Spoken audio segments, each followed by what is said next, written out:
Bem-vindos ao Intervalo Literário, meu nome é Bruno e você está em mais um vídeo sobre um livro do Chesterton. E hoje nós vamos falar sobre Santo Tomás de Aquino, publicado pela Ecclesiae.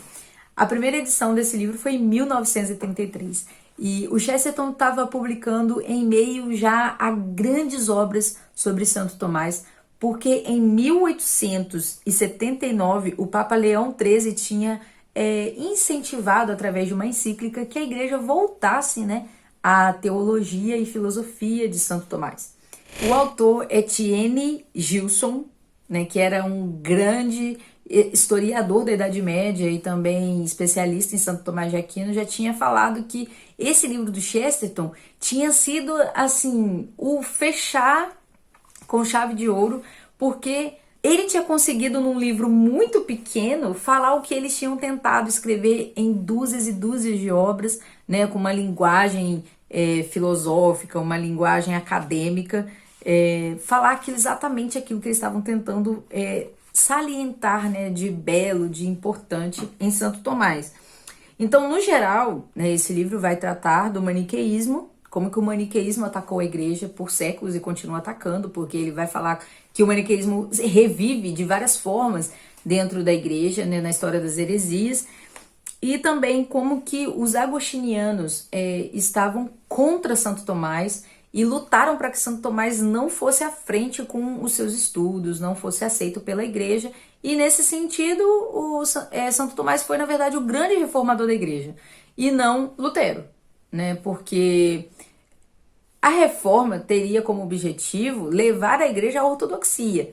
E foi isso que Santo Tomás fez. Ele teve que fazer um grande esforço filosófico para trazer de novo a encarnação, o dogma da encarnação em equilíbrio na filosofia particular. Vamos falar disso um pouco mais devagar, Esse livro é exatamente a grande introdução ao tomismo, é usado em vários lugares como um livro obrigatório para entender Santo Tomás. Então, imagina a responsabilidade de eu tentar falar aqui em alguns minutos o que esse livro fala.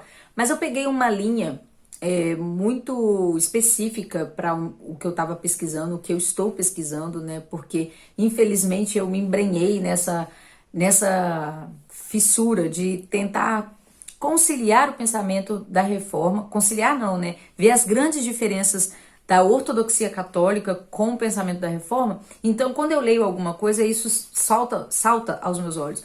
Então, tirando toda a questão biográfica de Santo Tomás, como que ele se tornou frade, a luta dele para se tornar um religioso, as histórias que rondam em volta da vida de Santo Tomás, que estão no livro, eu acabei pegando essa linha de teológica, filosófica, as diferenças básicas entre a reforma e Santo Tomás. E um desses pontos que eu foquei foi a questão do agostinianismo. E eu quase caí no erro de achar que Santo Agostinho estava fazendo algo ruim com as suas obras. E aí é um contrassenso, porque Santo Agostinho é doutor da igreja, assim como Santo Tomás. Então, o que acontece, como Chesterton fala pelo menos umas 2 vezes aqui no livro, é a questão de ênfase.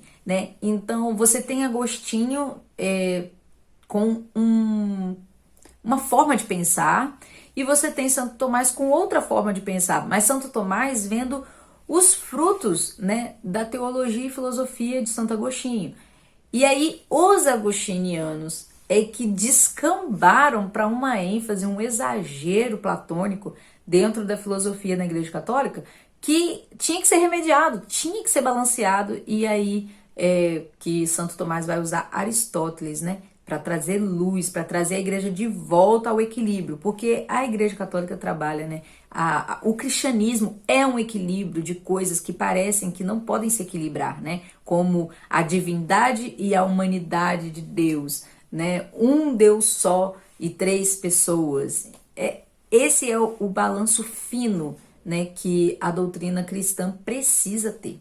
E quais são os pontos, que Chesterton vai falar aqui muito sobre Santo Agostinho, os agostinianos no geral, é que existe um lado puramente espiritual ou místico, do catolicismo, que tinha dominado os primeiros séculos ali da Igreja Católica. E os teólogos tinham aquele orgulho, de terem acesso a uma espiritualidade assim inalcançável, inatingível, algo interior. E via um corpo como um guardanapo medíocre que envolvia a alma, que era a coisa mais incrível e mais pura, né? Aquilo que era necessário mesmo para a vida espiritual. E como se a sabedoria, né? Como que se todo o conhecimento não tivesse uma âncora firme na realidade, na matéria.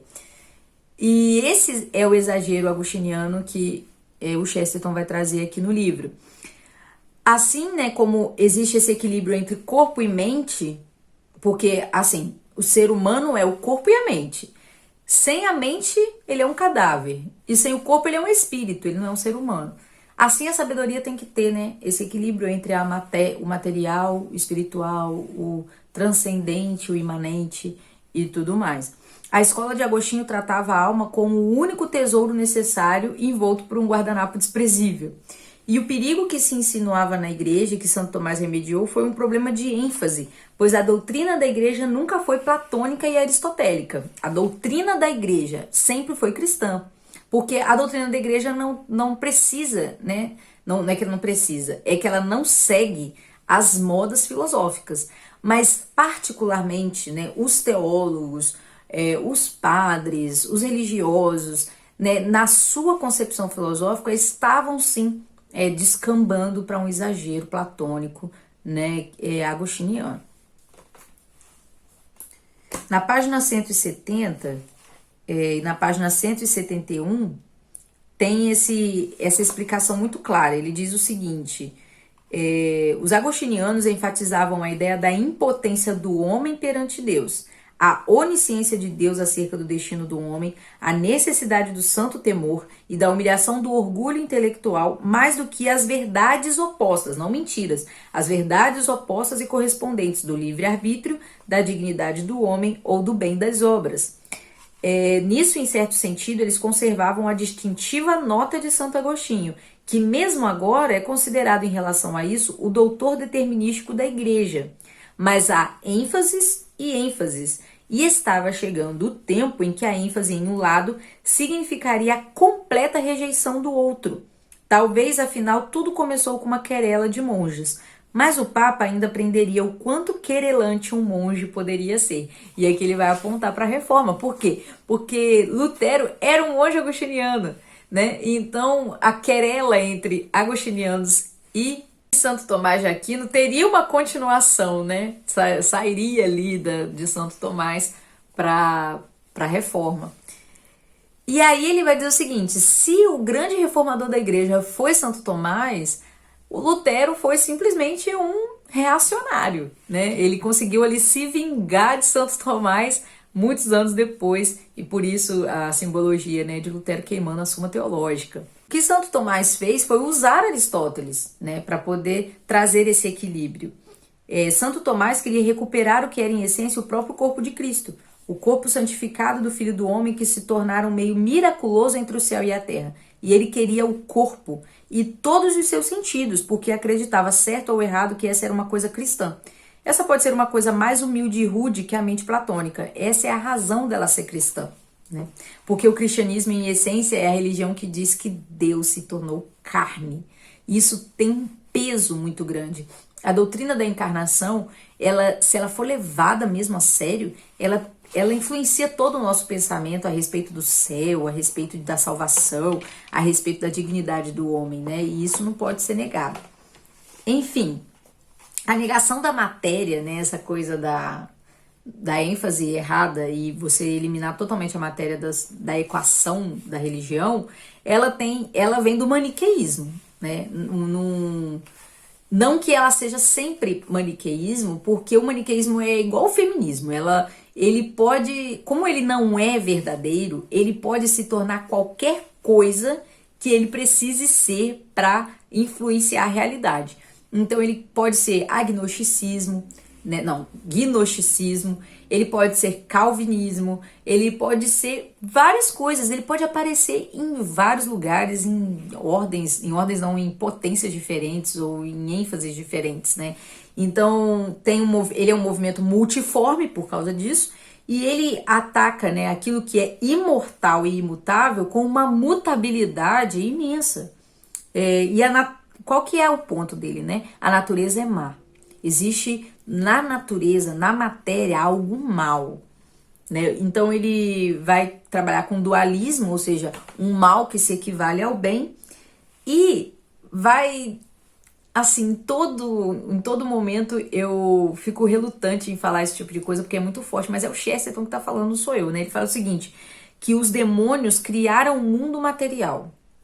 Tem essa ideia no gnosticismo, né? Quando você lê Santo Irineu de Leão. Os demônios criaram a matéria. E os espíritos bons só se ocupam com aquilo que é espiritual. E aí, ele vai dizer que no início isso é gnóstico e no final isso é calvinista. Porque no gnosticismo, o demônio age como Deus. Ele cria a matéria.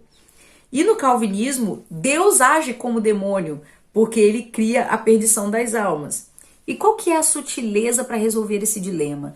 É a sutileza do texto. E viu Deus todas as coisas que tinha feito, e viu que era bom. Então, Deus trabalha com material. Ele cria materialmente aquilo que é bom. Ou seja, aí aqui você vai ver toda a questão de Santo Tomás, né, do ens, né, do ser das coisas.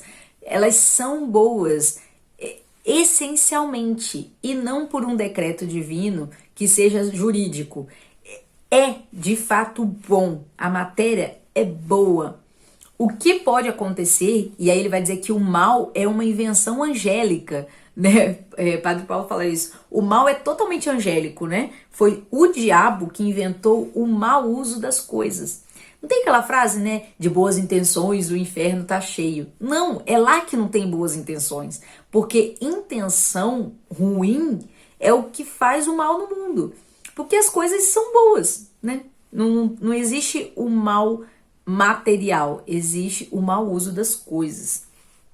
E aqui, gente, eu vou terminar porque é impressionante como que tudo isso converge de novo para aquele texto do C.S. Lewis que deu início a toda a loucura, né, desses últimos meses na minha vida. Na página 100 de Cristianismo Puro e Simples, nessa edição da Thomas Nelson, eu vou ler de novo esse texto para vocês verem como que ele ainda continua me puxando, como que esse texto me incomoda, né, na questão da minha ignorância mesmo. Na página 100 ele vai dizer o seguinte: não se trata apenas, aqui ele está falando da nova vida difundida nos cristãos, não se trata apenas da difusão de uma ideia, trata-se de algo mais parecido com a evolução, um fato biológico ou suprabiológico. Não vale a pena tentar ser mais espiritual do que Deus. Tá vendo só? Deus é material, pois ele nunca pretendeu que o ser humano fosse uma criatura puramente espiritual. Por isso ele usa coisas materiais como pão e vinho para incutir nova vida em nós. Sacramento, Eucaristia, né? E a água também, ele usa água no batismo. Podemos até achar que isso é muito rudimentar e pouco espiritual. Até o Chesterton fala isso, né? Essa ideia pode parecer muito rude diante da mente platônica. Mas Deus não acha. Ele inventou o ato de comer. Ele gosta da matéria. Foi ele mesmo que a inventou. Então, gente, não tem como, né, não fazer essas ligações. Na verdade, o meu objetivo sempre é ligar essas coisas, é achar a verdade. E ela está, né, falada de várias formas. E a verdade não tem medo de ser investigada. Então, se esse vídeo te incomodou, né, por você ser reformado, por você ser calvinista, por você ser ateu, pesquisa. Não fica bravo comigo, vai entender aquilo que eu estou falando. O livro é esse aqui, ó. Santo Tomás, Cristianismo Puro e Simples, como aconteceu a reforma do Hilaire Belloc. Vai pesquisar, sabe? Porque a verdade está dita em algum lugar. Não fica com raiva do que eu tô falando, né? Porque exatamente no momento em que eu parei de ter raiva, foi que eu consegui aproveitar, né, da verdade, que eu consegui aproveitar o que esses grandes homens falaram. Então é isso, gente, fica aqui a minha super dica, tá? Tem a playlist aqui de Cristianismo Puro e Simples, se você quer conhecer mais da minha opinião sobre esse livro. Tem aqui embaixo também várias playlists, algumas playlists do Chesterton, né? E em breve eu vou terminar a playlist do todos os caminhos levam a Roma. Bem, eu tô falando demais, se inscreve no canal, compartilha esse vídeo, deixa o seu comentário, compra pelo link e até mais.